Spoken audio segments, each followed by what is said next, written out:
Alors, bonsoir tout le monde. Bienvenue à cette réunion du Comité permanent du Conseil sur les stratégies et politiques publiques. Il s'agit essentiellement d'une réunion où il n'y a pas de décisions finales qui sont prises, il n'y a pas de résolution, c'est plutôt des réunions d'information pour le bénéfice des membres du Conseil et du public qui veut bien nous écouter sur le site Web en direct et ou en reprise quelques heures plus tard. Alors, sans plus tarder, notre premier invité de l'Académie de sport, arts, études de l'Atlantique, M. Mathieu Martin, qui est en remplacement de M. Adrien Lemay, qui est son partenaire, comme on a tous vu dans l'Acadie Nouvelle de la semaine passée, l'annonce de leur programme. Puis, il est ici pour nous présenter leur proposition, puis nous expliquer le but du programme. Un petit peu comme... Et voilà, OK, j'avais oublié d'allumer ton micro, là, ça va. Merci. Fait que pour la présentation ce soir, un petit peu comme M. le maire vient de le dire, on a un petit peu une demande à faire à la ville de Dieppe, nous autres. Fait qu'on va, en gros, qu'est-ce qu'on va faire pendant la présentation? Je vais vous présenter qu'est-ce que nous autres, on offre comme projet. Ensuite, après ça, je vais vous montrer des arguments qu'on amène à notre projet, pourquoi on devrait être accepté selon la proposition. Qui nous sommes, qui s'occupe du projet, en gros, moi et mon partenaire, ce que nous autres, on peut apporter à vous autres, puis en gros, qu'est-ce que vous autres pouvez apporter à notre projet aussi, pour qu'on puisse venir en entente commune, puis que tout le monde soit bien content comment ça va aller ici à Dieppe. Fait que nous autres, vraiment, c'est quoi ce qu'on nous offrons? C'est qu'on a un partenariat présentement avec le district scolaire francophone sud, avec Mme Monique Boudreau, qui est la directrice, pour avoir des sports, un programme de sport, arts et études, qui sera présent dans les écoles du district présentement ici. Fait que pour l'année prochaine, on a déjà les écoles secondaires de l'Odyssée, puis Mathieu Martin, puis en plus de 4 écoles intermédiaires qui sont Le Sommet, Carrefour de l'Acadie, Champlain, puis il y en a une qui m'échappe tout le temps. On a 4 écoles intermédiaires aussi, 6 à 8. Vraiment, ça donne une chance aux élèves de choisir, s'ils sont dans l'élite de leur discipline, comme nous autres, c'est le hockey, vraiment, moi je m'occupe. On va avoir la danse, le golf aussi la première année, comme je vais l'expliquer un petit peu plus tard. Ça donne une chance à ces élèves-là d'avoir un choix, de remplacer un cours, puis de pouvoir pratiquer leur sport pendant les heures de l'école. Fait que, comme je l'expliquais, en septembre 2018, il y a des sports qu'on a tout de suite. Si on va avoir le hockey, le soccer encore en discussion pour terminer les détails avec les écoles, puis l'association qu'on est en discussion avec. La danse avec Dance Chaos à Moncton, qui sont quand même assez bien reconnus dans la région. Puis on va avoir le golf aussi qui va être contrôlé par Louis Mélenchon. On a un partenariat avec lui. Fait que vraiment, on vise à cette heure présentement pour septembre 2019 d'ajouter d'autres sports à ça. Comme présentement, nous autres, le hockey, ça va jusqu'à les 8e années.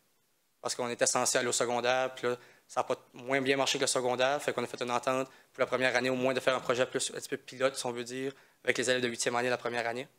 L'année d'après, on a déjà une entente avec le district pour 2019, qu'on va aller de 6e à 12e année. Fait que comme les sports hockey, on va avoir un programme de 6 à 8 à 9e année. Puis rendu en 10e année, qu'est-ce que nous autres, on vise? C'est de pouvoir faire une équipe d'ici un an ou deux. Fait que les autres sports, un petit peu le même principe. Le soccer, la danse vont pouvoir aller de 6 à 12e année. Eux vont pouvoir pratiquer leur sport. Fait comme nous autres, un petit peu comment ça va fonctionner cette année avec le hockey. Les jeunes de 8e année, les 4 écoles intermédiaires vont pouvoir aller à l'école le matin avant midi, l'après-midi jusqu'à 2 heures. Quand ils finissent l'école à 2 heures, nous autres, on a le transport qu'on s'occupe déjà d'eux. On est en entente avec le district. Les jeunes embarquent sur l'autobus. Ils seront dans la JL ici à Dieppe. Puis on a une session sur la glace 3 fois par semaine. Fait que ça peut être des sessions. Ça fait que ça peut être des sessions soit sur glace. On offre aussi des sessions de nutrition sportive. On parle beaucoup de Natasha McLaughlin, elle qui travaille avec des athlètes professionnels déjà dans la région. Fait qu'elle nous aide beaucoup sur le côté nutrition. On va avoir des présentations sur la psychologie sportive, un peu travailler avec les jeunes, sur le côté psychologie, comment ça peut il y a beaucoup de burn-out, on voit si les jeunes en sortent dans le sport, des choses de même parce qu'ils sont brûlés ou ils n'ont peut-être pas les moyens nécessaires. Fait que nous, on veut apporter ça dans nos choses, dans nos sessions, pour lui donner des moyens de gérer le stress, des choses comme ça, et plus vraiment mentalement le focus pendant le parti du sport qu'ils pratiquent. On a aussi des cours de leadership. Fait qu'on a des sessions de leadership un petit peu sur les jeunes, comment développer leur intérêt, comment aider les jeunes dans le futur aussi. Pas dans le sport, mais dans le monde en général, dans la communauté, pour qu'ils soient des leaders de demain, puis pour aider au développement communautaire de la région. En plus de ça, on fait aussi des sessions d'information sur la drogue et l'alcool, pour vraiment aider plus le côté du sport, mais le côté de la vie en général, parce que ça peut vraiment être nuisible chez un athlète. mais vraiment une personne aussi en général, qu'est-ce que la drogue peut nuire à eux, puis à l'alcool aussi à leur santé. Aussi, qu'est-ce qu'on offre? On offre aussi des activités de bénévolat dans la région pour les jeunes. Fait qu'on amène les jeunes à faire un certain nombre d'heures de bénévolat dans certains endroits de la région pour qu'ils peuvent apprendre aussi à aider. Ça peut être à l'hôpital, ça peut être dans différentes choses que la ville peut nous approcher d'un projet, disons, on aurait besoin des bénévoles pour ça. Nous, on peut s'occuper d'avoir une dizaine de jeunes, 20 jeunes qui vont pouvoir participer sur différentes heures, différents schedules, pour faire des heures de bénévolat aussi auprès de la communauté. Fait que nous autres, nos arguments qui sont appuyés à la démarche qu'on vous présente ce soir, c'est que c'est le seul programme de ce genre-ci qui va être francophone en Atlantique. Fait vraiment, nous autres, le programme qu'on rouvre présentement, il n'y en a pas d'autres ailleurs en Atlantique. Au Canada, tu peux peut-être regarder au Québec, s'il y aura d'autres programmes qui sont francophones. C'est une province qui est simplement francophone. En Atlantique, c'est majoritairement anglophone, avec la province du Nouveau-Brunswick, la seule qui est vraiment bilingue. Fait que vraiment, nous autres, on est le seul programme assez proche, à proximité, qui est totalement francophone. Fait que nous autres, on essaie de garder les jeunes à rester motivés dans les écoles. Fait qu'on voit beaucoup de jeunes qui sont des très bons athlètes, des choses comme ça. Comme moi, je l'ai vu au niveau junior, qui sont très bons, qui ont des chances de peut-être jouer universitaire, des choses comme ça. Mais à cause de les notes ou qui sont vraiment pas bons à l'école, les portes se ferment automatiquement. Là, qu'est-ce qu'ils se retrouvent à faire? Des fois, il y en a qui vont aller jouer des années dans le professionnel, qui sortent de là, ils n'ont pas plus d'accès à un job ou ils n'ont pas plus d'éducation. Nous autres, on essaie de motiver les jeunes à rester dans les écoles, à améliorer on a des tuteurs qui vont travailler avec les jeunes, fait qu'on va améliorer leur temps à l'école. On va essayer de faire garder au moins le moyen assez haut que si ils sortent, disons, du programme de soccer, puis ils font un saut universitaire ici, mais ils sont capables de rentrer à l'université, ils sont acceptés. Ou s'il y a des universités américaines où les critères sont un petit peu plus hauts, ils sont capables de s'y rendre pour être acceptés dans ces universités-là après ça, aux États-Unis. Fait que nous autres aussi, qu'est-ce qu'on apporte, c'est le bienfait dans le sport. On l'a vu, je pense, surtout chez les jeunes dernièrement. On parle aussi d'obésité, des choses comme ça, je pense, dans les dernières années. C'est un problème qui est quand même présent dans les communautés un petit peu à travers le monde. Puis nous autres, je pense qu'avec ce projet-ci, on garde les jeunes plus actifs, on essaie de les encourager à participer dans un sport, puis à aller à l'école. Fait que je suis sûr que les jeunes qui pratiquent ce sport-là, ça leur donne une chance de développer, mais aussi de rester en santé, puis d'apprendre des moyens comme la nutrition, ces choses-là, pour à long terme, qui vont rester en santé, puis ça va aider à la province en général du côté santé. Aussi, qu'est-ce qu'on a nous autres aussi, c'est que l'Académie Newbridge, qui est un programme totalement anglophone et privé, vient de s'installer à Riverview en 2019. Fait que eux, qu'est-ce qu'ils font faire? Comparé à nous autres, on a un programme que ça va échouer dans les écoles de la région. Fait qu'on garde les jeunes dans le système scolaire. Eux, comme programme totalement privé, les parents payent, puis ils sortent les jeunes du système scolaire. Fait que nous autres, qu'est-ce qu'on essaie de faire ici, c'est d'avoir l'entente avec vous autres, d'avoir déjà un pied dans la région, de bien s'installer la première année. Fait qu'essayer d'au moins de contrer un peu une grosse partie de ces jeunes-là, que si les autres arrivent à Moncton, puis ils sortent les jeunes de notre système scolaire, surtout francophone, on veut prévoir ça le plus vite possible. Parce d'encourager les jeunes à rester dans notre programme à nous autres, pour pouvoir combattre un peu eux qui arrivent ici, puis ils sortent les jeunes du système. Fait aussi, qu'est-ce que c'est nous autres? C'est un programme qui est un petit peu moins cher qu'une école privée. Fait que, disons, pour un coût de programme hockey, nous autres, tu peux regarder environ entre 2500 et 3000 pour l'année, pour les pratiques. Si dans le futur, on aurait une équipe, il faut regarder environ autour de 8 à 9 000 $. Tandis que si je prends une école privée comme Bishop aux États-Unis, à Sherbrooke, au Québec, ou même Newbridge, tu gardes au-delà de 20 000 $ en commençant. Puis Bishop, tu peux même aller au-dessus des 40 000 $. On a beaucoup de jeunes dans la région déjà. Moi, je le vois au niveau du hockey, qu'il y a moins de services qui est donné ici. Puis ils partent dans d'autres services, comme à Bishop, à Stansted, il y en a beaucoup. Ils vont à Newbridge, à Star, mais les parents déboursent beaucoup d'argent, puis ils enlèvent les jeunes de la région ou de la province. Nous autres, c'est ça qu'on essaie de contrer. Fait que le coût, nous autres, est accessible un petit peu à tout le monde. Ça donne une chance de garder ces jeunes-là dans la région, ou donner une chance à ces jeunes-là qui n'ont peut-être pas la chance dans un programme comme celui-là, que les parents n'ont pas l'argent, mais ils peuvent participer dans notre programme, puis on veut donner le même service. Fait que nous autres, en gros, qui est-ce qu'on est? Fait que c'est les participants de notre programme. Mon partenaire, c'est Adrien Lemay. Il y en a moi, mon nom, c'est Mathieu Martin. On est deux anciens des Aigles Bleus de l'Université de Moncton. On a joué ensemble pendant 2 saisons. Un de nos superviseurs de programme, c'est Jean-François Danfous, qui était il est maintenant directeur général des Aigles Bleus, qui a travaillé longtemps dans le programme de Commando Dieppe. Les autres personnes qui sont impliquées avec nous autres dans le programme hockey surtout, c'est M. Jude Vallis, l'entraîneur-chef présentement des Aigles Bleus. Lui, il a déjà son sport-études dans la région de Sherbrooke, ça fait plusieurs années, qui marche très bien. Fait que lui, il nous donne beaucoup de conseils sur ce niveau-là, comment ça fonctionne, par où ce que lui est passé pour y arriver. L'autre personne qui nous a aidé beaucoup, un petit peu comme un mentor, c'est M. Pete Belliveau, qui est il travaille avec M. Brian Galland au gouvernement du Nouveau-Brunswick. Puis M. Pete Belliveau nous aide un petit peu sur tous les entraînements. C'est un ancien entraîneur au niveau universitaire. Fait comme moi qui s'occupe du programme, je travaille beaucoup en collaboration avec lui, surtout pour comme peut-être préparer des pratiques, des choses de même, amener des choses différentes aux jeunes que lui a appris durant toutes ses années de carrière. Fait que nous autres, vraiment, notre mission comme école ou académie, c'est de donner un environnement propice aux jeunes, tant dans le développement, à l'école ou dans le sport. Fait on va faire sûr qu'on a des horaires qui sont flexibles, comme on a déjà une entente avec le district. On veut faire sûr que les installations sont adéquates, puis on a des entraîneurs hautement qualifiés.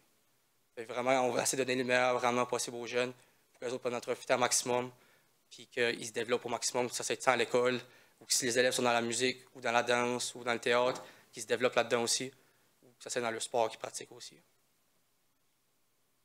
Notre vision, nous autres, vraiment, qu'est-ce qu'on vise à long terme, c'est d'être le meilleur programme académique pour une académie à travers le Canada francophone. On commence, je pense qu'on a déjà quoi qui est vraiment bon en place, on a une entente avec le district déjà. Je pense que ce qui est en place pour nous autres est vraiment bien fait, c'est solide. Puis on veut vraiment améliorer ça d'année en année pour que d'ici 5 à 10 ans, on soit vraiment reconnu à travers le Canada, à travers l'Atlantique, comme un des vraiment programmes qui est un des plus hauts au niveau de performance, où que les jeunes peuvent vraiment se développer et atteindre le plus plein potentiel. Fait que nous autres, vraiment, comme programme, qu'est-ce on pense, nous autres, qu'on peut vous apporter? C'est de contribuer aux leaders de demain, on pourrait dire, comme aux jeunes qui rentrent dans notre programme, vraiment développer le côté d'entretien à l'école, des choses de même. Fait que si les jeunes sont bons à l'école, au moins, quelque sorte d'université, mais ils se trouvent des emplois dans la région de Dieppe, des choses comme ça. On amène aussi des jeunes de l'extérieur, qu'eux, s'ils viennent à notre école, puis ils sortent du programme, s'ils ont vraiment apprécié le temps ici, mais ils vont pouvoir rester dans la région, s'installer dans la région. Puis après ça, ça amène du monde beaucoup plus, puis ils vont aider au développement économique de la région. Ça va aider aussi à une population qui a une meilleure santé. Comme je l'ai touché un petit peu tantôt, les jeunes, dans ce temps-ci, dans les dernières années, l'obésité est un gros problème. Fait que je crois qu'on est aux côtés de santé aussi de la région, garder nos jeunes en santé, garder les jeunes actifs, peut-être même lui donner le goût de vouloir participer à différents sports, à vouloir faire d'autres choses. Puis on a aussi un impact positif sur la société au niveau des bénévolats. Comme je dis tantôt, si disons que vous avez des activités, que vous avez besoin des bénévoles, nous autres, on est prêts à user nos jeunes. Il faut qu'ils fassent un certain nombre de bénévolats pendant l'année à travers notre programme. Fait que je pense que ça nous aide aussi à prendre un certain niveau de maturité à ce niveau-là. Ce pas tous les jeunes qui vont de 11, 12, 13 ans qui vont vouloir faire du bénévolat à cet âge-là, surtout. Ils vont peut-être trouver que c'est une perte de temps. Si on peut nous lui faire comprendre comment c'est important que c'est, qu'est-ce que ça peut les apporter comme leçon de vie, des choses de même, je pense que ça peut être un plus pour vous autres aussi. Puis on aide aussi à garder les jeunes dans la région de Dieppe. Comme je l'ai expliqué tantôt, il y a beaucoup de jeunes qui partent, que ça c'est tant dans le sport ou dans les écoles parce qu'ils veulent aller étudier ailleurs, étudier le sport ailleurs parce qu'ils pensent que c'est meilleur ailleurs. Mais nous autres, on veut vraiment amener ça ici, offrir ce programme-ci ici, puis garder le plus de jeunes possible francophones dans la région de Dieppe, ou même l'emporter de l'extérieur dans la province pour qu'ils viennent s'installer ici, à cause que notre programme est vraiment bien reconnu. On promouvoit aussi la langue française. Je pense que dans la ville de Dieppe, c'est totalement francophone. Puis qu'est-ce qu'on a à faire? Je pense qu'au niveau de la province, on se bat un petit peu pour le niveau de langue francophone un petit peu qu'on veut. On veut faire notre place un peu plus comparé aux anglophones. Je sais qu'au niveau hockey, nous autres, tout ça fait quasiment au niveau anglophone. Je pense que c'est fun de pouvoir offrir de quoi qui est de très haute qualité pour les jeunes francophones de la région. Même ceux-là qui, s'il y en a dans le Nord qui veulent descendre, les autres, c'est vraiment la langue française qui est premier. Mais ça lui donne une chance d'avoir accès à ce programme-là. Ils ne seraient peut-être pas capables d'aller à une école anglaise vu que le niveau de langue anglophone pour eux n'est peut-être pas aussi élevé que des jeunes qui sont grandis à Moncton ou à Fredericton-Saint-Jean, disons. Ça permet aussi aux familles d'avoir une vie sociale le soir. Je veux dire, les jeunes, souvent, quand ils sont dans le sport, comme nous autres, s'ils sont dans nos équipes ou dans la danse, mais ils pratiquent le soir, surtout tous les soirs de la semaine. Fait, nous autres, les pratiques sont dans l'après-midi durant les temps de l'école. Fait que ces parents-là, quand ils arrivent le soir, ils ont touché le jeune, mais le soir, ils ont le soir à eux autres. Fait qu'ils peuvent utiliser le temps pour faire d'autres choses dans le soirée. Ça, c'est d'aller faire des épiceries, des choses comme ça. Fait que je pense, pour les parents, ça lui donne beaucoup plus de temps pour faire des choses. Je sais que je dis, comme moi, mon père, il a couru avec moi pour les pratiques de hockey toute sa vie. Je veux dire, il arrivait de travailler à 4h, 4h30. À 5h45, on était sorti de la maison pendant mes pratiques étaient à 5h. Fait que je veux dire, pour les parents, je pense que c'est une grosse réalité dans la vie d'aujourd'hui. C'est ça que c'est n'importe quel sport. Fait qu'on offre cette chance-là aux parents de les embarquer dans de quoi qui est de très haute qualité. Mais quand ils arrivent le soir, au moins, ils peuvent se reposer parce qu'ils savent que les jeunes ont déjà pratiqué, ils ont déjà fait tout ça durant la journée à l'école. Ça fait, je pense que vous autres aussi, qu'est-ce que ça vous permet de faire, c'est de faire partie d'un mouvement innovateur dans la province. Je veux dire, comme on a parlé un petit peu dans la cadre du Nouvelle, Adrien est rendu à 28 ans, puis ce programme-là existait déjà au Québec, quand lui n'avait 6, 7, 8 ans. Fait, je veux dire, je pense que la province est un petit peu en arrière sur ce côté-là. Mais vous autres, ça vous permet peut-être d'embarquer dans un mouvement innovateur de même. Vous êtes la première ville francophone dans la province qui accepte ce mouvement-là, qui est comme un petit peu en arrière de ce mouvement-là avec nous autres. Puis ça peut peut-être pousser d'autres places dans la région à apporter de quoi de main qui peut aider leur développement économique à eux autres et aider auprès des jeunes aussi, dans le développement du sport, tant que ça soit à l'école ou dans le sport. Puis ça fait aussi de nous autres, qu'est-ce qu'on peut vous offrir aussi, c'est la promotion. On a un autobus, nous autres, à nous autres. Fait qu'on peut mettre le logo de la ville de Dieppe. On a un calendrier aussi qu'on donne aux jeunes durant l'année, on va mettre le logo de la ville. Puis aussi sur notre site web. Un petit peu comme un commanditaire, si vous voulez. Fait que ça m'amène un petit peu à mon point, pourquoi je suis ici aujourd'hui après tout ça. C'est qu'est-ce que la ville de Dieppe peut nous apporter à nous autres, qu'est-ce que nous autres on cherche. Fait que vraiment, comme je vous dis, on a un autobus à nous autres. Fait qu'on aimerait peut-être regarder, tout on parle avec les écoles aussi district, si on peut trouver un endroit pour le stationner. On aimerait peut-être que la ville peut peut-être avoir un endroit, je ne sais pas, un stationnement, où est-ce qu'on peut nous autres le laisser là durant la nuit, qu'on peut aller chercher durant la journée quand on a besoin, quand on n'a pas de besoin, qu'on peut le stationner à un endroit sécure, parce qu'on n'a pas vraiment d'endroit présentement pour le stationner dans la région. L'autre chose aussi, la première, c'est un taux préférentiel sur la glace dans les arénas. Nous autres, notre première année, comme je disais tantôt, c'est sûr pour la première année, vu qu'on a juste un groupe, les coûts sont un petit peu plus élevés parce qu'on va on a moins de jeunes, la réalité est là parce qu'on a juste un niveau. Je veux dire, on a déjà beaucoup d'inscriptions faites pour 2019 parce qu'il y a beaucoup de parents qu'on connaît, de 6 à 8. On regarde probablement une quarantaine, cinquantaine de jeunes facilement pour 2019. La première année, mais on est probablement on vise le 10 à 20 jeunes, 10 à 15 jeunes la première année. Fait que c'est sûr, nos coûts vont être un petit peu plus élevés parce qu'on a moins de jeunes. Et vraiment, nous autres, c'est pour la première année, nous donner une chance de mettre nos pieds sur terre puis d'avancer avec ça pour que le projet fonctionne bien, pour que le tout aille bien. Fait que c'est sûr, si la glace, on a un meilleur taux que ce qu'on a tout de suite, ça nous sauverait des coûts un petit peu dans ce côté-là. L'autre chose, c'est d'avoir des droits de commanditaires aussi sur les bandes dans les arénas. Puis nous autres, on est prêts à faire une entente avec vous autres. Qu'est-ce que ça va coûter ou qu'est-ce qu'on charge aux commanditaires, disons. On est prêt à faire une entente avec vous autres pour séparer les profits au niveau de ces commanditaires-là auprès de la ville de Dieppe. Puis la dernière chose, mais ça serait trop préférentiel, c'est la location, pour aussi l'entreposage, pour mettre l'équipement des jeunes. Fait que nous autres, les jeunes, quand ils arrivent, il faut qu'ils laissent leur équipement à l'aréna parce qu'ils ne peuvent pas l'embarquer sur l'autobus. Fait que les parents vont le drop à l'aréna de Dieppe le matin, puis on a une salle d'entreposage pour le mettre. On cherche à avoir un trou préférentiel aussi de ce côté-là pour pouvoir sauver un peu de coûts de ce côté-là aussi la première année avec les jeunes pour pouvoir entreposer leur équipement durant la saison. C'est tout. Y a-t-il des questions? Merci, Mathieu. Est-ce qu'il y a des questions de la part des membres du Conseil? Monsieur Thibodeau. Merci, M. le maire. Ça semble être un très bon programme, intéressant, puis qui peut encourager nos jeunes, justement, à rester dans la région, puis à se perfectionner dans les sports, puis dans les arts. Je note, par contre, que vous avez comme partenaires des gens qui sont tous axés sur le hockey. Nous autres, vraiment. Les autres sports, est-ce que vous avez d'autres personnes qui vont se joindre à vous autres pour... Ouais, c'est ça. Fait que vraiment, les personnes que j'ai présentées, nous autres, c'est vraiment pour le côté hockey, notre programme hockey qu'on cherche un petit peu ce soir. Mais on a des autres sports, comme pour la danse, on a Dance Chaos, qui est une école à la ville de Moncton. Fait que eux, c'est notre partenariat avec Dance Chaos. Au niveau du golf, on a Louis Melançon. C'est lui qui va s'occuper de tout le programme de golf pour nous autres dans la région de Dieppe. Fait que c'est lui qui va s'entraîner les jeunes. Les golfs vont aller du 2e semestre. Fait qu'ils vont commencer en janvier jusqu'en juin. Fait que c'est Louis Melançon qui va être avec les jeunes. Puis lui peut trouver il a son staff déjà avec lui. Il travaille à Fox Creek. Fait que c'est lui qui va s'occuper de tout ça. Fait que les autres sports tout de suite, comme le soccer, on ne peut pas vraiment divulguer c'est qui. On a déjà une association qu'on est en train de discuter avec eux autres. Puis c'est eux, le partenariat va être avec eux. C'est eux qui vont s'occuper des entraînements. Nous autres, on supervise, on s'occupe en général du programme. Mais eux vont s'occuper de tous les entraînements, pour savoir comment que le programme et les autres vont fonctionner. D'accord, merci.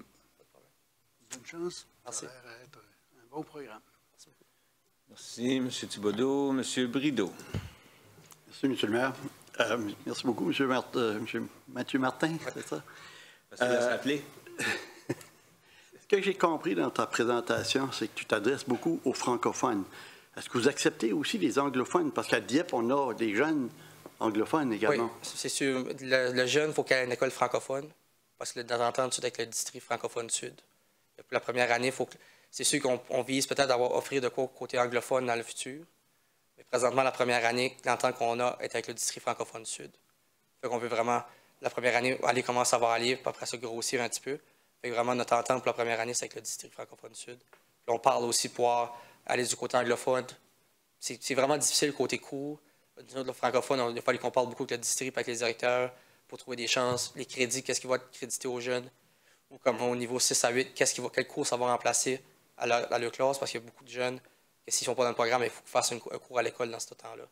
Fait que là, ça a été beaucoup de travail avec le district. On a eu une entente avec eux autres pour ce programme-là. Puis après ça, c'est sûr qu'on garde de l'avant pour pouvoir toucher à côté anglophone, les écoles anglophones qu'il y a dans la région de Dieppe et de Moncton, pour pouvoir offrir le même service d'ici 1 an ou 2. Okay, merci. Merci. D'autres questions? Madame Leboutier. Moi, j'aimerais savoir, est-ce que ton programme en 2019, est-ce que ça remplace tous les sports interscolaires? Est-ce que c'est ce principe-là ou vous allez compétitionner contre l'école? Non, on ne compétitionne pas vraiment avec eux. Je veux dire, tu prends comme le hockey, vraiment, qu'est-ce qu'on focus dessus, c'est le 6 à 8, puis peut-être les 9e années. Mais eux, ils n'ont pas d'équipe. Il y a que les 9e années qui peuvent peut-être jouer au niveau interscolaire. Vraiment, on ne touche pas à eux en général. Puis la danse ou ces choses-là, il n'y a pas vraiment d'équipe de danse dans les écoles secondaires. Le soccer, c'est le même principe que le hockey. C'est juste des pratiques supplémentaires. Fait que si le jeune est inscrit à l'interscolaire, disons au soccer à Mathieu-Martin, il ne peut pas faire partie de notre programme. Mais de 6 à 8, il n'y a rien qui l'empêche de participer avec nous autres parce qu'il n'y a pas d'équipe secondaire puis on ne touche pas au sport interscolaire vraiment. C'est sûr qu'en 2019 ou 2020, on parle d'avoir des équipes, comme au niveau hockey. Mais nous autres, avec Hockey Nouveau-Brunswick, on a juste droit à 70% des jeunes du Nouveau-Brunswick. Il faut aller ailleurs, au Canada ou à l'international pour trouver des jeunes pour les apporter à l'école. Ça fait que vraiment, si tu gardes au niveau interscolaire, on va peut-être prendre un jeune de Mathieu-Martin ou un jeune de l'Odyssée pour faire nos équipes. Puis on a déjà discuté avec les autres. Puis eux, ça allait par un joueur ou par 2 joueurs dans 1 an. C'est pas vraiment un problème. Ils ne voient pas ça comme un problème parce qu'ils ont déjà suffisamment de jeunes au niveau interscolaire qui peuvent jouer dans ce niveau-là. Je pense que vraiment, pour eux, c'est encore bénéfice, surtout 6, 7, 8, parce que les jeunes qui vont monter à travers notre programme, s'ils arrivent en 9e ou en 10e année, nous autres, on peut juste en prendre 20, disons, sur notre équipe. Il faut pas en prendre 14 de la province, mais on peut aller chercher un petit peu partout dans la province. Fait que même si on prendrait 1 ou 2 jeunes, mais le reste des jeunes qui ont participé à notre programme, mais ils ont développé au cours de ces années-là. Mais ça va faire que ça va rendre le niveau interscolaire un petit peu plus fort, on pense. Puis ça va aider aussi le développement de ces jeunes-là à pouvoir faire que le hockey interscolaire est plus fort dans la région. OK. Ma prochaine question, c'était aussi au niveau de... Est-ce que tout le monde n'importe quel enfant peut s'inscrire? Est-ce qu'il va y avoir un maximum de gens pour chaque niveau? Le hockey, on n'a pas vraiment de maximum parce que vu qu'on a une entente avec Hockey Canada, tous les jeunes sont acceptés. Fait que si on a beaucoup d'inscriptions, on divise nos groupes en conséquence pour pouvoir avoir un certain nombre de groupes. Il y a d'autres sports, il va y avoir une certaine limite, c'est sûr. Ça va dépendre comment on a d'inscriptions à partir de là, mais après, ils vont faire des groupes puis ils vont faire des limites sur les groupes. C'est vraiment un petit peu à la discrétion de nous autres. On laisse ça comme à la danse, mais eux savent comment ils peuvent avoir par groupe ou par troupe. On laisse ça un petit peu à leur discrétion, mais c'est ouvert à n'importe qui veut s'inscrire. Même les jeunes qui sont dans le district, qui peuvent être de l'extérieur, mais qui veulent faire partie du programme absolument. Mais si les parents les voyagent à l'école, disons Mathieu-Martin, mais ils ont le droit de participer. Puis vous visez, comme en 2019, prenons juste le hockey, vous regardez un local, on regarde à combien d'enfants vous pensez que... Bien, présentement, je vous dirais dans une semaine d'inscription, on regarde probablement au-dessus d'une dizaine d'inscriptions déjà pour 2019. Ça, c'est juste dans la première semaine. C'est beaucoup de parents. Moi, j'entraîne beaucoup de jeunes. Adrien entraîne beaucoup dans la région. C'est beaucoup de parents que nous autres, on connaissait juste, qui nous ont déjà dit on a inscrit notre jeune pour 2019 parce qu'on a déjà ouvert les inscriptions. Les autres veulent faire ceux qui ont leur place d'ici 1 an. Nous autres, on viserait probablement la première année juste à cause qu'on a juste les 8e années. On gagne probablement 10, 12 jeunes, 15 jeunes probablement la première année, ce qui est réaliste. Puis l'année la suivante, mais si on a 10 à 15 jeunes par niveau, on gagne probablement 45 à 50 jeunes juste avec ces 3 niveaux-là. Puis en hockey, j'assume, c'est féminin, masculin? Oui, ou... c'est ça. Merci, c'est tout. Merci, Mme Leboutier. Monsieur le conseiller Cormier. Merci, Monsieur le maire. Au niveau des arts, c'est quoi le partenariat? Tout de suite, avec les arts, on commence juste. On n'a pas vraiment de partenariat avec personne. Mais tout de suite, on est ouvert à n'importe quoi, mon padrin. Vraiment, si quelqu'un s'occupe, disons, de la musique à Dieppe ou à Moncton, puis sont intéressés à embarquer avec nous autres pour pouvoir ramener ça dans les écoles, on est ouvert vraiment. On l'a même fait dans nos annonces quand on a parlé à Radio-Canada puis ces choses-là. On commence juste vraiment les sports qu'on a tout de suite. C'est les personnes. Moi, je suis comme là, j'ai grandi dans le hockey, fait que c'est plus facile pour nous autres de commencer avec ça. La danse nous a approchés, on connaissait quelqu'un, fait qu'on a fait un partenariat avec la danse. Le soccer, c'est un petit peu le même principe. Le golf, bien, Louis Melançon, on l'a approché. On a approché différents d'autres sports aussi. C'est juste que tout de suite, avec l'entente avec les écoles, ça nous rendait un petit peu plus difficile d'accepter tous les sports qu'on avait. Parce que côté horaire, ces choses-là, ça prend pratiquement 1 an juste aux écoles et aux directeurs de essayer de mettre ça en ordre pour que ça fonctionne avec l'horaire des jeunes à l'école. C'est sûr que, disons, le théâtre ou la musique ou même le dessin, les arts, viennent nous approcher et s'intégrer avec nous autres, on est ouvert à tout ça. C'est sûr que présentement, on garde à voir qu'est-ce qu'on peut intégrer. Mais on n'est juste pas là encore. Donc, pour la première année, on n'a pas vraiment rien d'offert à offrir tout de suite. Fait que ça pourrait être un A minuscule. Oui. Merci. Merci, M. le conseiller Cormier. Autre question? Sinon, ben, merci pour la présentation, Mathieu. Pour ceux qui ne connaissent pas Mathieu, il était aussi assistant instructeur des Blizzards d'Edmundston. Alors, félicitations pour votre grosse saison là-bas. Merci beaucoup. Merci beaucoup. Bonne soirée. OK, bonne soirée.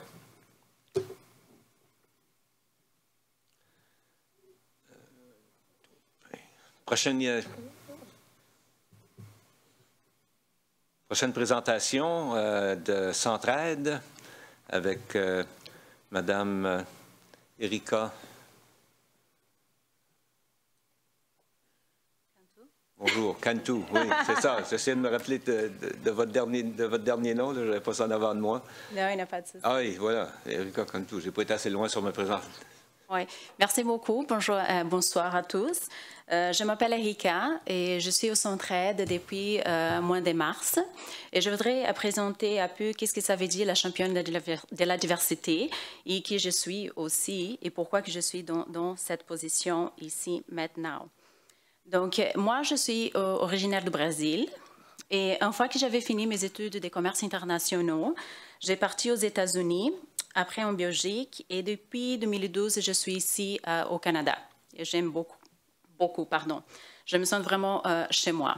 Et pendant mes études et pendant ma profession, j'ai travaillé beaucoup avec différentes nationalités. Et je pourrais dire que j'ai travaillé avec tous les mondes, connaître toutes les nationalités, connaître comment on fait des affaires, les langues et aussi la culture comme telle. Et j'ai aussi une famille diversifiée. Voici ma famille. Mon mari vient de la Belgique, moi, comme je dis, du Brésil. J'ai un bébé né au Canada et un autre né en Belgique. Donc, on a la diversité chez nous et on travaille toujours l'inclusion à chaque jour parce que ce n'est pas évident quand on parle de toutes différentes nationalités, mais aussi on est au Canada, c'est une troisième culture et en plus c'est une culture bilingue. Donc il y a l'Acadie, il y a aussi le côté anglophone. Donc il faut vraiment être ouvert à différence. Donc, la position de la championne de la diversité, c'est vraiment pour rassembler la communauté, pour avoir une communauté plus inclusive, plus accueillante. Nous avons vraiment, à niveau d'immigration, une grosse campagne pour amener beaucoup de nouveaux arrivants, surtout qu'on est au courant de la population qui s'est âgée.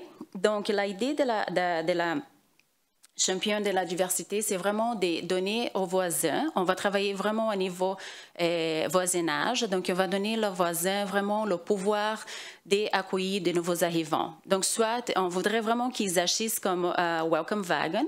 Des gens, dès qu'il y a des nouveaux arrivants, on voudrait chercher des champions vraiment dans la communauté pour vraiment le faire l'accueil, de cette première accueil. Mais aussi, c'est des gens qui vont nous aider aussi à organiser des fêtes de voisinage. Que ça, c'est une excellente opportunité aussi pour rassembler les gens. Parce que, comme on nous voit arrivant, dès qu'on arrive à un nouvel endroit, les milieux sociaux, c'est différent. Comme on fait des choses pas nécessairement de la même façon. Donc, c'est important d'avoir une personne qui va nous aider à faire cette liaison entre cette nouvelle communauté et la communauté qui nous en vient. Donc, je travaille aussi beaucoup avec les associations avec les associations ethnoculturelles, multiculturelles. Ça nous aide aussi à donner une perspective, qu'est-ce que des gens attendent et qu'est-ce qu'il faut que des gens sachent une fois qu'ils sont ici au Canada. Et pas seulement le côté des établissements, mais aussi le côté fait partie de cette communauté. Vraiment, cette côté des sentiments d'appartenance. Et que c'est très important. Et le but, c'est vraiment de les garder ici. Une fois qu'ils prennent la décision de déménager au Canada, surtout au Nouveau-Brunswick, on voudrait qu'ils restent pour nous aider aussi à niveau économique. Donc, depuis que j'ai commencé au mois de mars, j'ai eu l'opportunité de rencontrer 21 partenaires communautaires. On est en train de travailler avec 13 de ces partenaires. Il y en a 8 qui sont en train de voir quelles sortes des activités ou des initiatives on pourrait mettre en place pour vraiment faire et donner aux nouveaux arrivants cette communauté accueillante. Dans les initiatives que j'ai travaillées, un de telles, c'était avec l'ONU Lab, c'est l'économique sociale et innovatrice, je dirais. Et l'idée dans ce projet, le résultat, ça va être cette semaine, pour le 21 juin. On a décidé de faire un pique-nique communautaire dans le quartier Parkton area, c'est à Moncton, mais c'est un quartier qui a beaucoup de réfugiés. Donc, on voudrait vraiment que la communauté, les voisinages connaissent les nouveaux arrivants pour enlever cette idée de tous les réfugiés sont des terroristes, ou tous les nouveaux arrivants viennent ici pour prendre notre travail. Donc, on voudrait vraiment que des gens se rencontrent comme un milieu informel.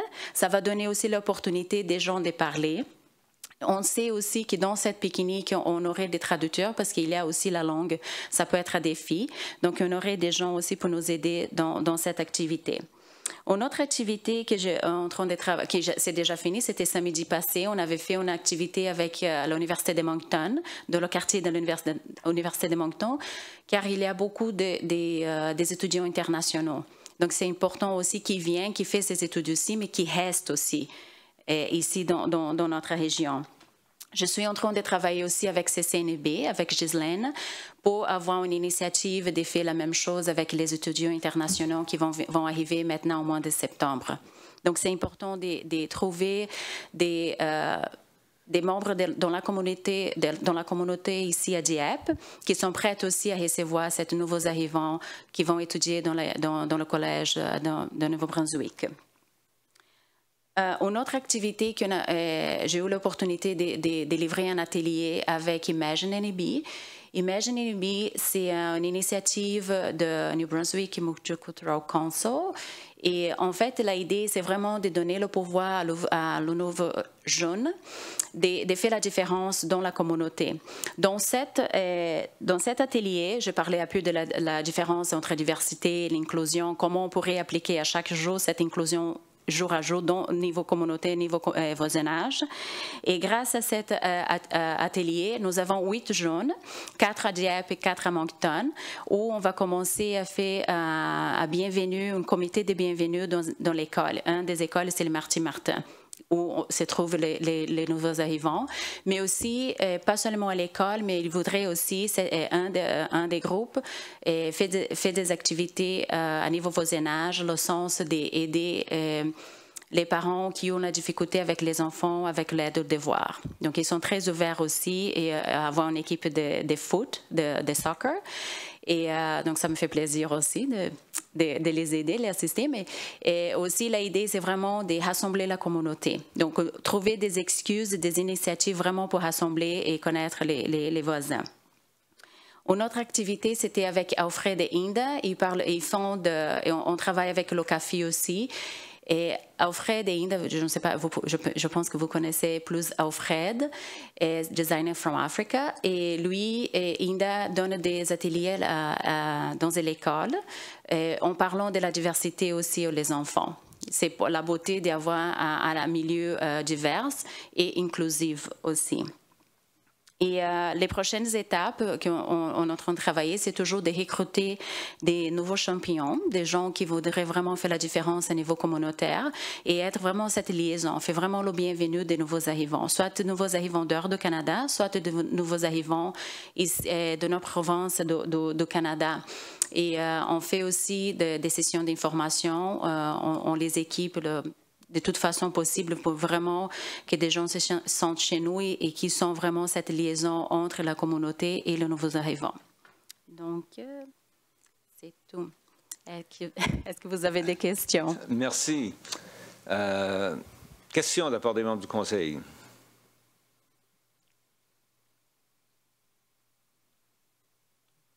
Aucune question? Pour Erika Cantu. Non? Weekend 2. C'est italien. Mon grand-père, c'était italien. Ouais. Oui. Alors, aucune question. Moi, j'en ai une. Alors, si je comprends bien, c'est un programme à travers de Centraide. C'est bien ça?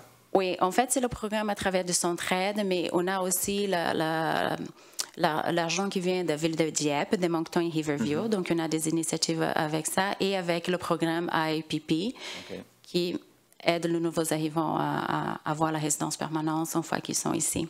Donc, c'est... OK. Question, M. Cormier.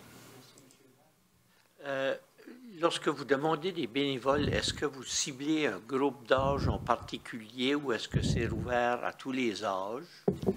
Et la deuxième question, pour ceux qui veulent s'engager comme bénévoles, est-ce qu'il y a une certaine formation qui est offerte pour ça? Oui, n'importe quel âge, les programmes, c'est ouvert. Et oui, il y a une formation. C'est moi qui donne la formation pour préparer la personne, l'individu, à bien recevoir dans la communauté. Donc, il faut savoir où il habite, quelle sorte de gens qu'il y a dans la région. Et oui, on donne la formation aussi, surtout la formation de multiculturelle, des différences culturelles, que c'est très important. Merci. Merci, M. Cormier. Autre question? Sinon, ben, merci pour votre présentation.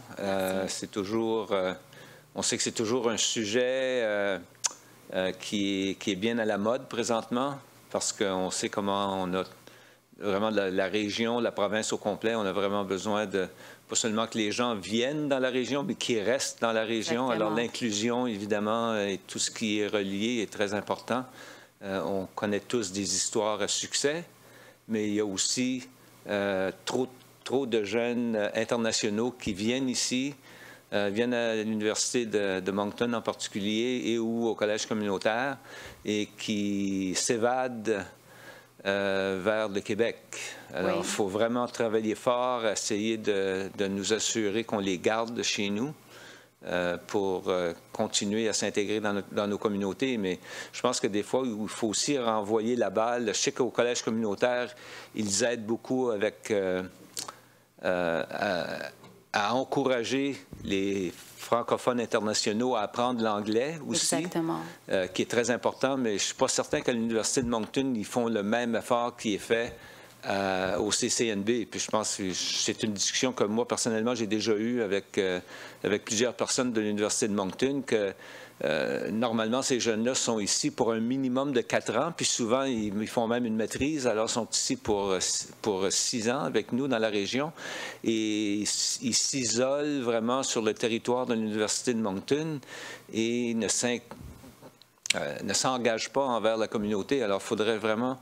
il y a un effort à être fait du côté de l'université de s'assurer qu'ils mettent en place des programmes d'inclusion et qu'ils apprennent un avantage incroyable quand même d'avoir 6 ans pour apprendre à parler suffisamment d'anglais pour être capable d'être opérationnel dans des emplois potentiels. On sait présentement, par exemple, avec Toronto Dominion, avec la TD, il y a plus de 1000 emplois qui allont être ici. Puis oui, il y a un certain groupe, c'est des emplois de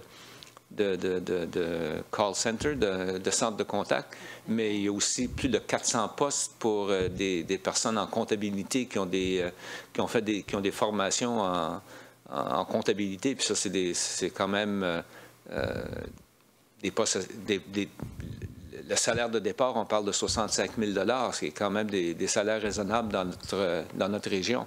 Alors, il faut vraiment continuer à travailler à développer cet aspect-là. Je sais que les 3 maires de la région, la semaine prochaine, on va être à Toronto pour justement rencontrer les employés de la région de Toronto, de Toronto Dominion, pour leur vendre notre région. Mais aux dernières nouvelles que moi j'ai eues, il y avait environ seulement 80 personnes qui ont indiqué qu'ils considéraient un transfert dans la région ici. On est rendu à 225, encore mieux. Okay. Alors, c'est bien, parce que je suis convaincu qu'il y aura aussi des gens de minorités visibles qui vont venir s'intégrer dans notre communauté. C'est important qu'ils soient bien reçus. C'est certain qu'avec 225 potentiellement avec qui on va parler, je souhaite qu'on réussisse à tous les convaincre. à venir s'établir dans notre région parce que je connais bien des développeurs qui seront contents de recommencer à bâtir des maisons dans la région.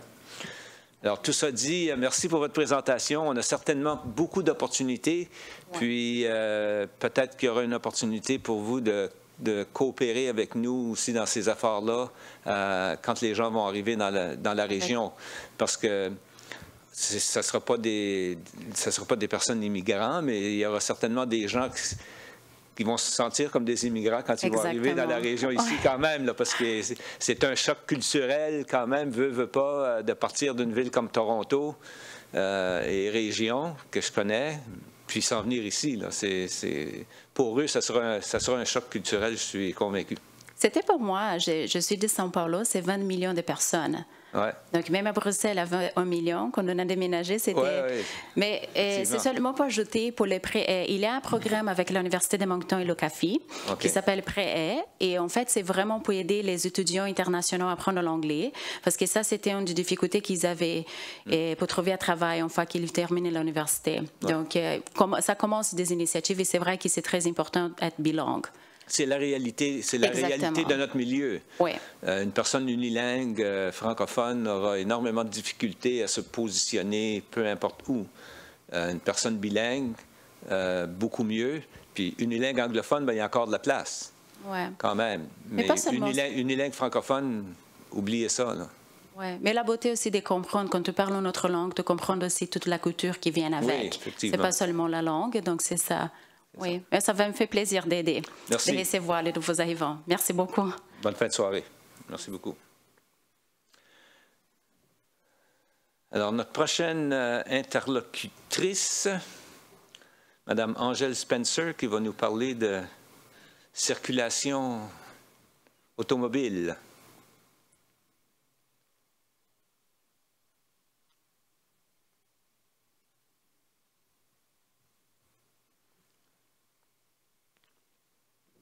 Madame Spencer, notre directrice des services d'ingénierie pour la ville de Dieppe.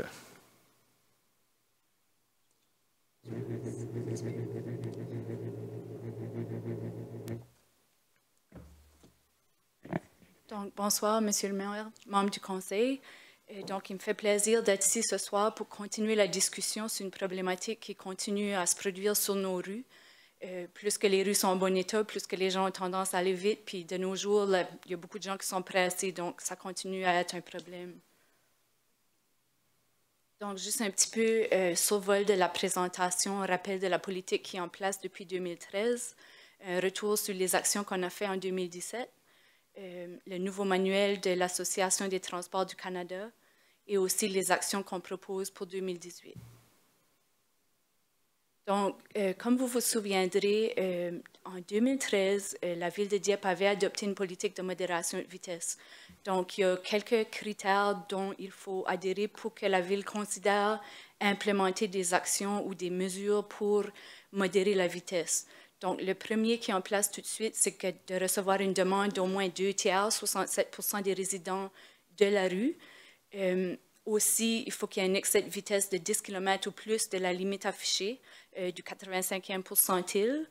Et aussi, les débits de véhicules, tout de suite, on a 1 000 véhicules par jour sur des rues résidentielles et 8 000 véhicules par jour sur nos rues collectrices. Comme on va discuter à la fin de la présentation, on propose de faire des modifications à ces chiffres-là. Aussi, c'est important que les gens qui habitent sur la rue soient d'accord avec la mesure proposée, parce que sinon, ça peut engendrer d'autres sortes de plaintes. Donc, en 2017, la Ville avait acquis des nouveaux panneaux indicateurs de vitesse. C'est à noter que ce n'est pas une photo des nôtres, là. Malheureusement, j'en avais pas une, mais la nôtre dit « Votre vitesse, your speed ». Donc, on les avait installés à 4 endroits en 2017, donc sur le chemin Fox Creek, sur le chemin Melançon, sur la rue Vanier et sur la rue Centrale. Donc, il y avait en effet, sur ces rues-là, des excès de vitesse qui variaient sur ces différentes rues-là. L'installation des panneaux, par exemple, a eu un effet positif, mais un peu moins qu'on l'aurait souhaité. Donc, de l'ordre de 3 km à l'heure de réduction du 85e pourcentile. Donc, ça augmente quand même ça sensibilise les gens à la vitesse dont ils roulent. Et on pense que ceux qui roulent très, très vite, ça a probablement un effet de les réduire, puis c'est ça qui fait. Mais ceux qui vont juste un peu plus que la vitesse, on pense que ça a quand même un effet moins important. Donc, à 2 des endroits, on avait noté une réduction de 3 km à l'heure de réduction, puis à 2 autres des endroits, c'était plutôt négligeable. L'autre chose qui avait été faite en 2017, comme vous l'avez sûrement remarqué, c'était l'installation de balises aux traverses de piétons. Donc, c'était principalement des traverses de piétons où il n'y avait aucune intersection, donc c'est comme à mi-rue. Puis c'est vraiment pour augmenter la visibilité des traverses.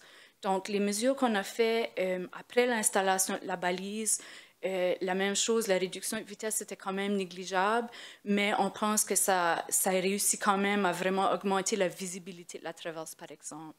Donc, il y en avait une sur le chemin Melançon, près de l'entrée du parc Rotary, sur la rue centrale, à la traverse de piétons, sur la rue Vanier, et on avait ajouté une 4e, puisqu'on avait reçu des plaintes que cette traverse-là était... les gens n'avaient pas tendance à arrêter pour les piétons, puis lorsqu'on est allé voir, puisqu'il y a des gros arbres de chaque bord de la rue, c'était vrai que peut-être qu'elle était moins visible. Donc, on a choisi aussi d'installer une 4e sur le chemin de Chartersville, près de la rue Maximin. On avait aussi installé la petite remorque dans les zones scolaires. Donc, c'est vraiment pour sensibiliser les gens qui sont à l'intérieur de la zone scolaire puis leur faire réaliser comment vite ils roulent. L'autre chose, c'est qu'on a ajouté, comme vous le savez, 2 nouveaux carrefours giratoires sur le boulevard Dieppe. Donc, les carrefours giratoires sont une des mesures qui sont recommandées pour ralentir la circulation. Puis ça, je pense, c'est très efficace. Puis dans le futur, on va analyser de plus en plus l'installation de carrefours giratoires au lieu de feux de circulation lorsque c'est possible. On a aussi ajouté un arrêt à 4 sens sur le chemin Melançon à la rue Fox Creek. C'est sûr que ça a un effet positif sur la vitesse, mais comme je l'ai déjà mentionné, il faut que la justification soit là. Parce que si on ajoute des arrêts à 4 sens ou des arrêts à 3 sens sur une rue où il y a très peu de véhicules, les gens vont avoir tendance à ne pas arrêter parce qu'ils sont habitués que quand ils arrivent, il n'y a personne. Mais dans ce cas ici, ça le justifiait, donc ça a quand même un effet positif sur la vitesse. Donc, l'automne passé, on vous avait parlé du nouveau guide de l'Association des transports du Canada. Ça date de février, mais on l'a juste en main, ça fait une couple de mois. Donc, on a commencé notre analyse, mais on n'a pas eu chance à vraiment analyser à fond tout ce qu'il y a là-dedans. Le dernier guide était daté de 1998. Dans celui-ci, ils ont ajouté les rues artérielles aussi. Dans l'ancien guide, il y avait juste les rues collectrices et locales. Et l'autre chose, c'est qu'il liste beaucoup d'options qu'on voit ici, puis je ne m'attends pas que vous puissiez les lire, mais c'est juste que pour chaque point vert qui est un bénéfice, il y a aussi des points rouges qui est un inconvénient. Donc, c'est surtout au niveau des gros véhicules, les véhicules d'urgence, des fois le bruit. Donc, il n'y a aucune... J'avais hâte de lire le guide, là, mais il n'y a aucune recette miracle. À la fin de la journée, c'est ça que ce tableau-là démontre. Donc, il n'y a aucune mesure de modération de vitesse qui n'a aucun inconvénient. Donc, pour 2018, vous l'aurez probablement vu, on a réinstallé les balises au travers des piétons. Des fois, c'est des choses assez simples qui peuvent être faites. Comme exemple, sur la rue Belleforêt, on va peinturer la ligne jaune. Donc, puisqu'il y a des courbes sur cette rue-là, si tu fais l'excès de vitesse, tu vas avoir tendance à ne pas rester dans ta voie. Donc, en peinturant la ligne jaune, des fois, ça peut donner l'impression que tu as moins d'espace, puis ça peut aider à ralentir la vitesse. Aussi, sur la rue Champlain, dans la limite est de la ville, suite à une plainte qui était reçue au niveau du conseil, on a constaté qu'il manquait des enseignes de limite de vitesse. Donc, il en fait 8 qui ont été installées à peu près à 1 km, une de l'autre. Et très prochainement, on va installer les enseignes qui affichent la vitesse sur cette même rue. Aussi, cette année, on construit un nouveau carrefour giratoire, comme vous êtes au courant, sur le chemin Gauvin, à l'extension de la rue du Collège. Donc, ça va aider au niveau de cette rue collectrice-là. Puis l'autre question qui avait été posée il y a quelques réunions passées à propos des enseignes permanentes d'indication de vitesse. Donc, on a réfléchi à ça, puis ce qu'on propose, c'est de les installer aux entrées de la ville lorsqu'il y a une réduction, que la limite de vitesse change. Donc, sur la rue Champlain, lorsqu'on entre dans la ville à partir de la limite S, la limite de vitesse passe de 80 à 70 km/h, donc on propose d'installer une. Sur le chemin Melançon, ça passe de 70 à 50, et sur la rue Amiro, en direction nord, ça passe de 80 à 60. Donc, ça sensibilisera les gens qui entrent dans la municipalité. On a vérifié aussi sur le chemin Dover, mais la limite est déjà 60. Il n'y a aucun changement de limite de vitesse. Donc, c'est ça les 3 endroits qu'on propose à cause du fait qu'il y a un changement au niveau de la limite de vitesse. L'autre chose, c'est qu'on propose vous revenir pour l'adoption d'une politique révisée. Donc, on ne pensait pas que c'est raisonnable si les gens perçoivent qu'il y a un problème de vitesse, d'aller voir tous leurs voisins, collecter 2/3 des gens pour nous demander même d'étudier puis de mesurer la vitesse. Donc, on propose en premier, nous mesurer la vitesse. S'il y a un problème là, passer aux prochaines étapes.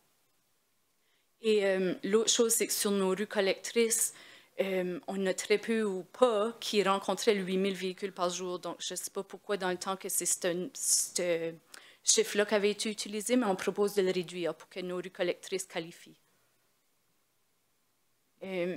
Donc ici, je voulais ajouter un tableau, mais je n'ai pas eu chance à le trouver à temps.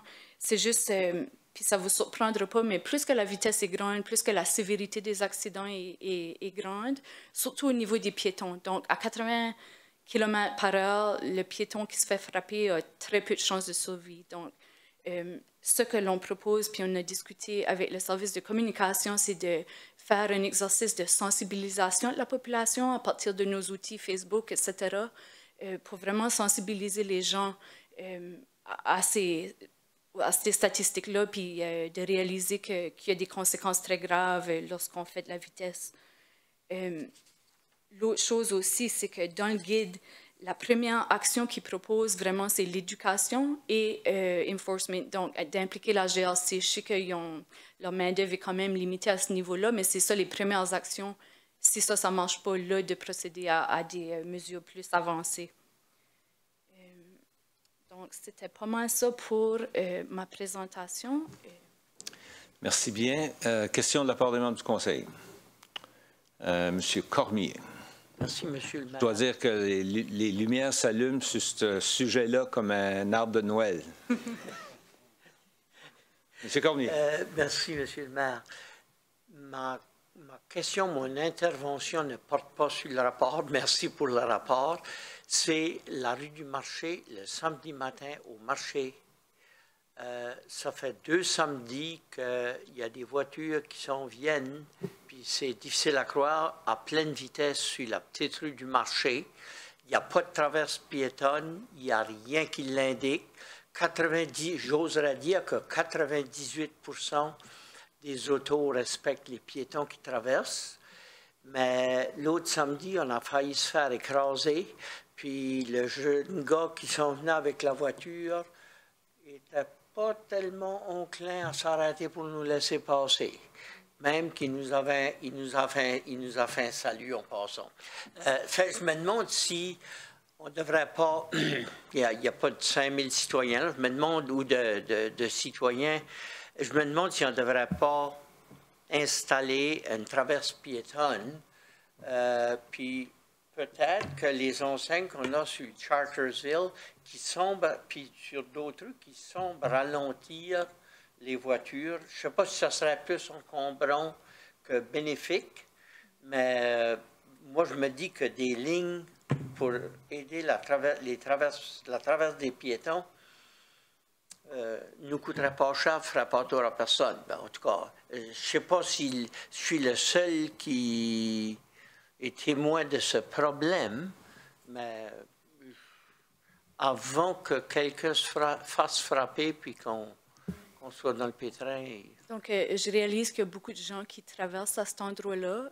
Malheureusement, c'est que ça ne respecte pas les normes. Donc, c'est qu'on installe une traverse pour piétons avec la courbe qu'il y a dans la rue du marché. Ça ne respecte pas les distances sécuritaires pour que le véhicule ait chance à réagir aux piétons.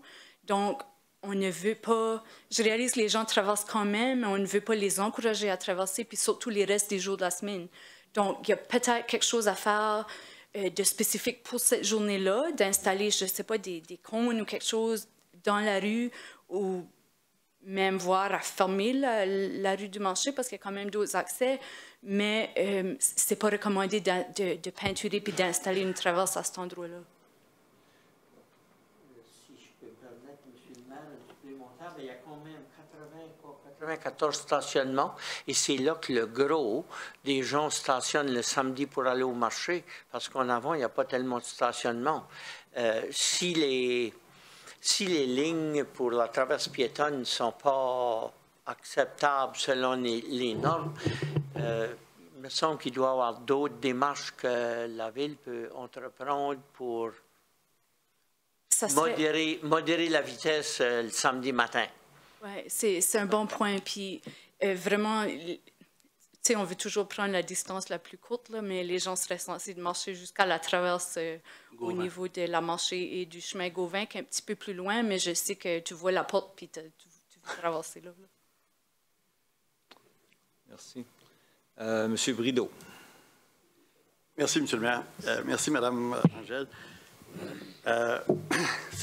C'était un sujet qui nous touche tous. Puis, moi, j'ai relevé à plusieurs reprises des excès de vitesse, surtout dans notre coin, sur la rue Gaspé, la rue Thibodeau et Gould.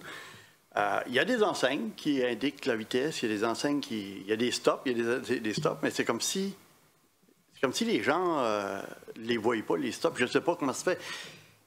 Tu sais, je remarque ça là, à tous les semaines, puis c'est pas pour me plaindre que j'amène le sujet, mais je me dis, il y a quelque chose qu'il faut qu'il soit fait à quelque part avant qu'on ait un accident majeur. J'étais à Fredericton en fin de semaine. J'étais dans un quartier résidentiel avec mon fils, puis la première chose qui m'a frappé quand j'ai rentré c'est un nouveau quartier, des petits bonhommes jaunes sur le bord des rues, à plusieurs reprises, là, protégeant nos enfants. Puis en voyant ça, j'ai eu une réaction. Tu sais, puis je me disais, c'est peut-être ça que les gens ont besoin, qu'on réveille les gens à un moment donné, à un point quelconque, pour vraiment sensibiliser les gens à réduire leur vitesse. Je remarque depuis mercredi dernier, dans mon coin, c'est la paix. Les autos, ils ne voyagent pas parce que là, c'est plein de camions puis de tracteurs qui sont en train de défaire la rue pour la refaire à neuf. Mais M. le maire a mentionné lui-même la semaine passée, quand on fait des rues neuves, qu'est-ce qui arrive après?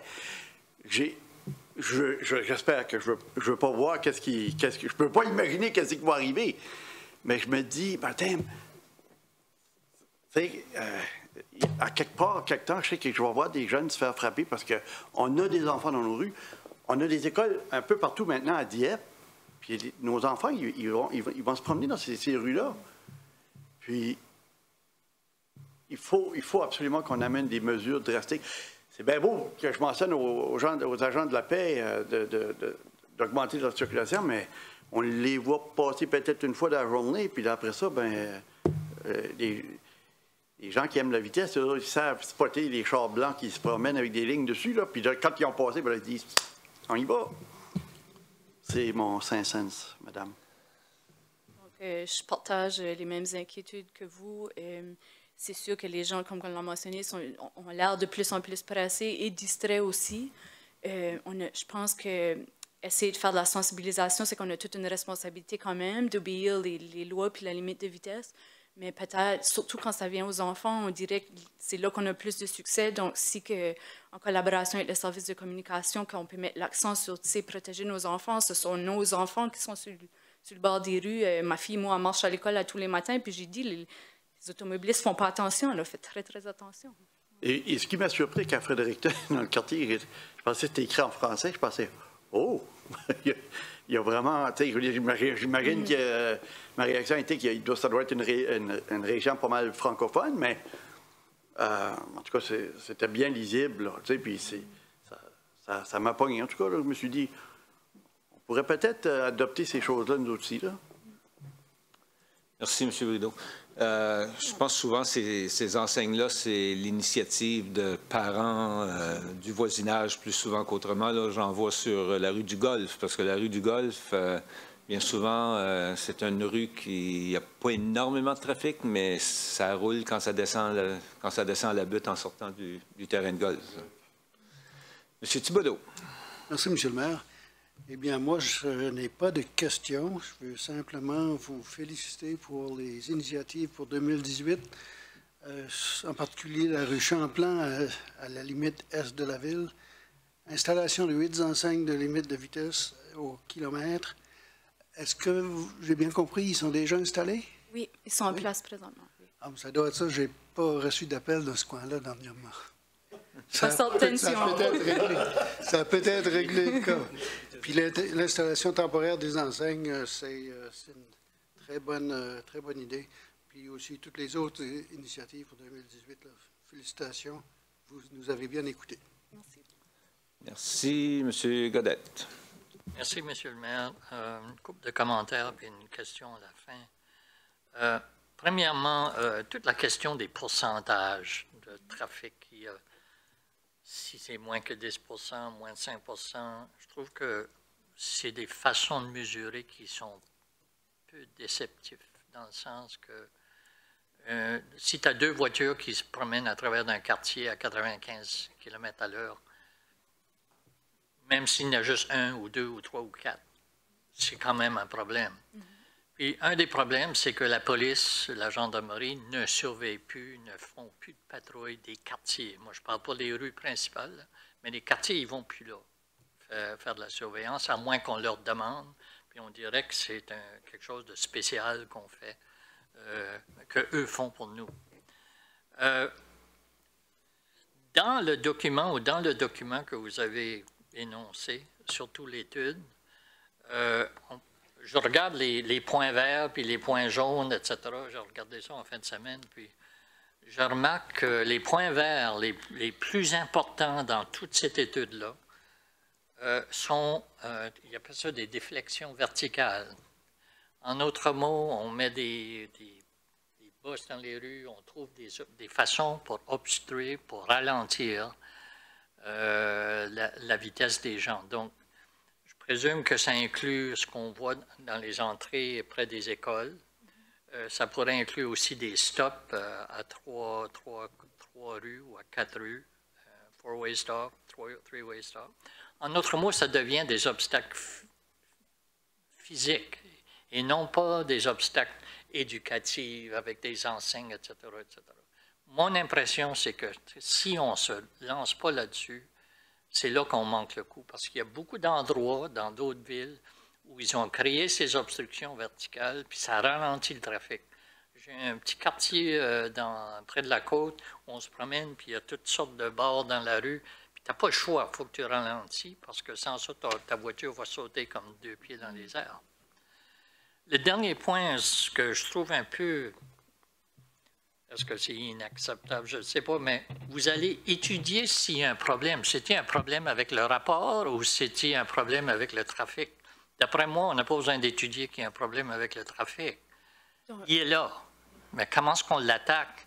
Alors, là, on va perdre une autre année avec une étude avant qu'on fasse de quoi en 2019. C'est pas ça que je voulais dire par étudier. C'est que lorsqu'on a une plainte, c'est qu'on va aller mesurer ce qu'il y a un effet, un excès de vitesse. Je sais que des fois, même moi, sur ma rue, je vois des véhicules passer, puis je me dis, oh, ils vont vite, mais en réalité, quand moi, je circule puis que je vois 40, ça a l'air vite quand c'est une rue locale. Donc, il n'y a pas toujours, comme on a eu des plaintes sur des rues où on a mesuré, puis il n'y avait pas nécessairement d'excès de vitesse. C'est sûr qu'il y a peut-être 1 ou 2 véhicules qui vont très vite, là. Puis malheureusement, c'est souvent les gens qui restent près de là aussi. Mais je ne voulais pas dire passer une autre année à étudier, mais c'est juste de mesurer la vitesse. J'aurais dû mesurer la vitesse au lieu de... Je pensais qu'on avait mesuré l'année passée, là, mais oui. Là, on mesure encore. Mais si on regarde l'étude est bien définitive. Si on va avoir le maximum de bénéfices, il faut trouver des solutions physiques pour arrêter les gens. Je ne suis pas en désaccord avec ça, mais souvent, les les mesures physiques sont ceux-là qui ont le plus d'inconvénients aussi, surtout pour le déneigement, pour les véhicules d'urgence, etc. Donc, il y a quand même un ballon à faire entre les deux. J'aimerais mieux avoir un ralentissement de déneigement sur une rue de 30 secondes que d'avoir des accidents de gens qui se promènent à 90 km/h. Et ça arrive, ça arrive. Merci, M. le maire. Merci, M. Godette. M. Leblanc. Merci, M. le maire. Est-ce qu'on avait déjà, dans le passé, regardé à ralentir la vitesse dans les rues locales à 40 km/h? Oui, il y avait une demande. On avait une discussion. Oui, puis en 2013, c'est de ça que moi j'ai pu trouver que c'est pour ça que la politique a été mise en place, parce qu'il y avait une demande des résidents à ce moment-là de réduire la vitesse sur les rues. Les statistiques démontrent, par exemple, que le fait d'avoir une enseigne, le fait de le réduire à 40 km/h ne change pas le comportement des gens. Donc, il y a très peu d'effets positifs à ralentir la limite de vitesse. C'est juste qu'il y a beaucoup de gens quand les gens, la mentalité, je peux conduire 10 km au-dessus de la vitesse, je suis normal. Tu mets à 40 puis tu vas à 50, c'est une chose. Tu vas à 50, tu vas à 60. Je demande juste s'il y aurait, genre, dans l'étude, il y a quelque chose, s'il y aurait un aspect positif à regarder, à réduire la vitesse dans les rues locales. De ce que j'ai lu à date, ça dit la même chose. L'effet est très négligeable parce que les gens, ils vont aller à la vitesse qu'ils sont habitués. Ça c'est les commentaires au conseil Godette qui serait la manière positive, c'est de les forcer à ralentir. Merci.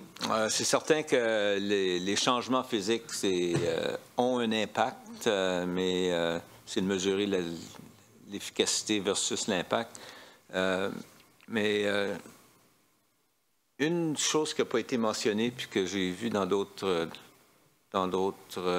endroits, c'est la ligne jaune du milieu où est-ce qu'il y a comme un rumble strip aussi, là, tu sais, qui, quand une personne change de ligne par accident ou quelque chose comme ça, ça les ramène au moins tendance à vouloir ralentir un peu aussi, là. Mais il n'y a aucun doute que la réponse, faudrait qu'elle vienne de la GRC.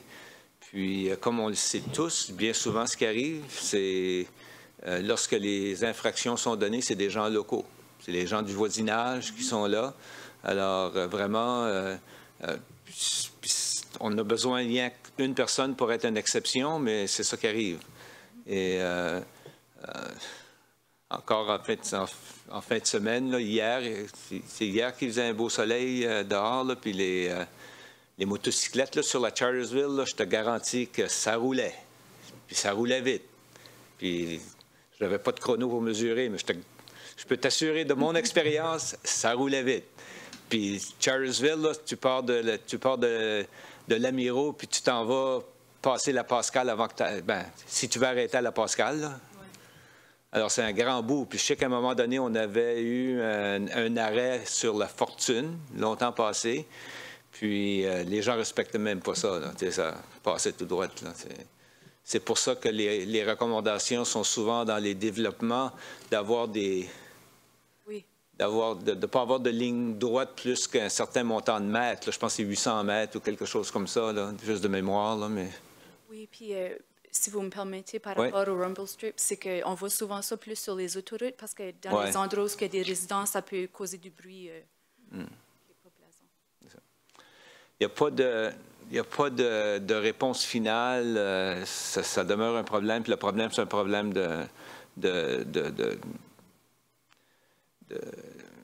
enforcement, d'être sûr que la GRC soit plus présente.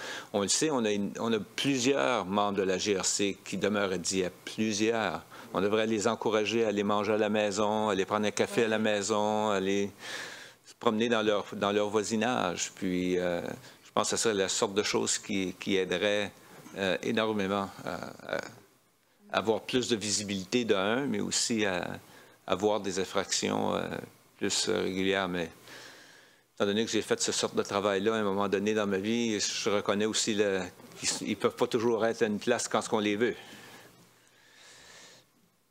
Rien d'autre. Alors, on va vous remercier. Si vous n'avez pas de commentaire final.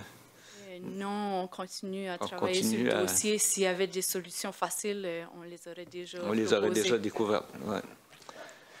C'est certain que les mesures physiques, ça présente des défis du côté des neigements, mais aussi les bicyclettes, on a toutes ces choses-là qui embarquent dans la discussion, là, mais on va continuer à y songer, mais on va continuer aussi à demander à la GRC d'augmenter le montant de patrouille. Bon, je savais que j'oubliais quelque chose, c'est pour ça, that's why I'm rambling. C'est une des choses qui s'en vient au niveau de la province, c'est pour corriger les infractions, c'est les systèmes de caméras aux lumières, parce qu'il y a...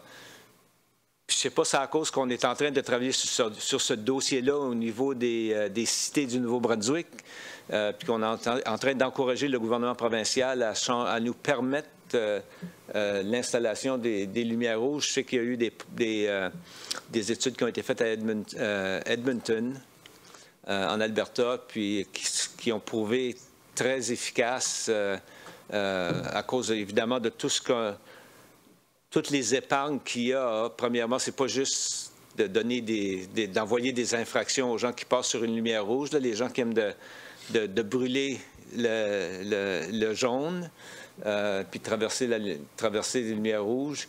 C'est pas seulement que les infractions, parce que les gens souvent ne payent pas les infractions, mais quand ils vont pour renouveler leur permis de conduire, ben c'est pay up, buddy. C'est le temps de payer pay the piper, comme on dit.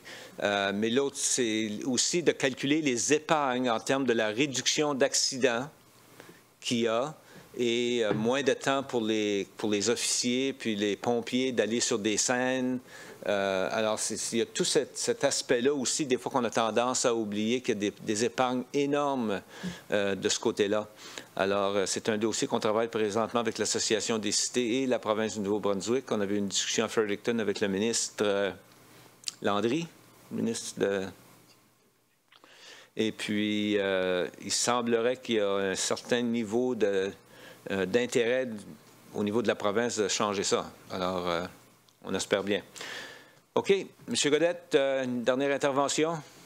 Oui, je voulais juste, puisque vous avez mentionné la gendarmerie, il ne faut pas oublier que la gendarmerie, ça fait 2 ans qu'ils ont aboli la division du trafic. Donc, ça n'existe plus comme unité de travail. Donc, ils sont plus axés sur le crime puis toutes les autres choses. Et deuxièmement, l'année passée, lorsque j'ai posé la question au surintendant, il nous a dit qu'il y avait 54 infractions de vitesse dans la ville de Dieppe pendant toute l'année, dont la plupart et la plus grande majorité étaient sur la rue Amiraux, sur la rue Champlain et sur la rue Acadie. Donc, ça veut dire qu'il y a une vingtaine, dans 12 mois, une vingtaine de personnes qui sont faites pogner pour la vitesse dans les quartiers. Donc, je trouve ça un peu bas, là. Merci. Merci. Et s'il n'y a personne d'autre, alors bonne fin de soirée à tous. On se retrouve